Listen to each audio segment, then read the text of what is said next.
بسم اللہ الرحمن الرحیم۔ السلام علیکم ناظرین۔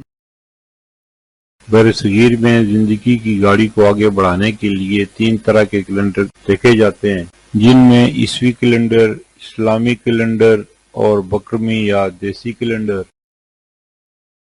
عیسوی کیلنڈر کے حساب سے 21 ستمبر 2025 دن اتوار کا پاکستان، بنگلہ دیش اور دیگر ممالک میں ہجری یا قمری کیلنڈر کے حساب سے 27 ربیع الاول 1447 ہجری دن اتوار کا، سعودی عرب اور دیگر خلیجی ممالک میں ہجری یا قمری کیلنڈر کے حساب سے 29 ربیع الاول 1447 ہجری دن اتوار کا، پنجابی یا بکرمی کیلنڈر کے حساب سے 7 اسو 2082 دن اتوار کا۔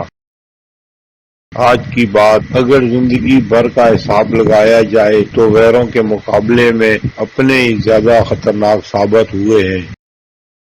ماضی کے دریچوں سے چند واقعات جو پاکستان اور مسلمانوں سے متعلق ہیں۔ 21 ستمبر 1926 پاکستان کی لیجنڈری گلوکارہ اور اداکارہ نور جہاں اللہ رکھی واسی کی پیدائش ہوئی، جنہیں ملکہ ترنم کہا جاتا ہے، اور انہوں نے پاکستانی موسیقی کو عالمی سطح پر متعارف کرایا۔ 21 ستمبر 1954 پاکستان کی آئین ساز اسمبلی نے اردو اور بنگالی کو قومی زبانیں قرار دینے کی قرارداد منظور کی، جو زبانوں کی تقسیم کے تنازع کا ایک اہم حل تھا۔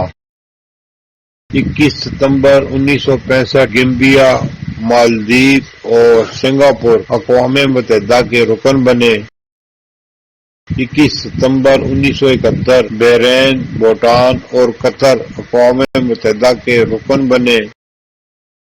21 ستمبر 1977 ذوالفقار علی بھٹو کی حکومت کے خاتمے کے بعد 21 ستمبر کو جنرل ضیاء الحق نے نئے سیاسی ڈھانچے کے لیے عبوری اقدامات کا اعلان کیا جو مارشل لا کے استحکام کا حصہ تھا۔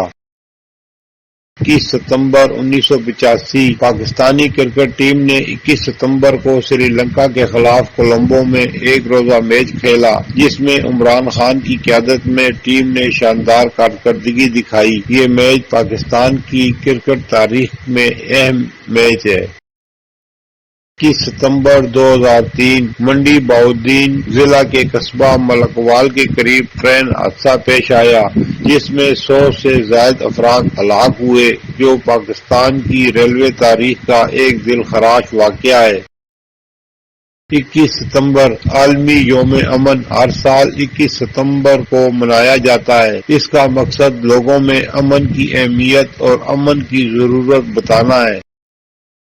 21 ستمبر 2025 رواں سال کا دوسرا سورج گرہن 21 اور 22 ستمبر کو ہوگا، جو پاکستان میں دکھائی نہیں دے گا۔